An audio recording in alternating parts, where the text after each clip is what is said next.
నెల్లూరు ఆత్మకూరు నియోజకవర్గ ఎన్డీఏ కూటమి అభ్యర్థిగా అన్నం రామనారాయణ రెడ్డి నామినేషన్ దాఖలు చేశారు. మున్సిపల్ కార్యాలయంలో రిటర్నింగ్ అధికారికి నామినేషన్ పత్రాలు అందజేశారు. ఈ కార్యక్రమంలో మాజీ ఎమ్మెల్యే కొమ్మి లక్ష్మయ్య నాయుడు, బీజేపీ నేత కర్నడి ఆంజనేయ రెడ్డి, జనసేన నేత శ్రీధర్, ఎన్డీఏ కూటమి పార్టీల శ్రేణులు, ప్రజలు పాల్గొన్నారు.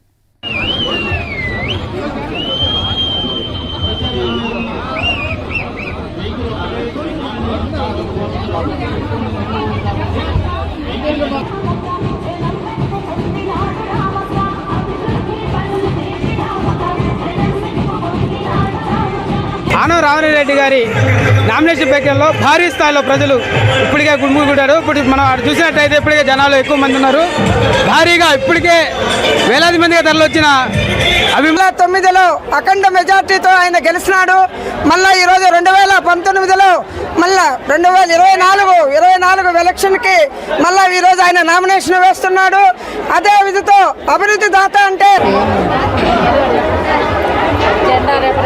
తెలుగుదేశం పార్టీలో ఈ విధంగా ఆత్మకూరు నియోజకవర్గం అభివృద్ధిలో ముందు నడిపించినటువంటి మన ప్రియతమ నేత మాజీ మంత్రివర్యులు ఆనం రామనారాయణ రెడ్డి గారు దాదాపు 1,00,000 ఓట్ల మెజారిటీతో గెలుపొందుతున్నారని చెప్పి ఈ సందర్భంగా తెలియజేస్తున్నారని రెడ్డి గారు గెలుపొందుతున్నారని చెప్పి ఈ సందర్భంగా తెలియజేస్తూ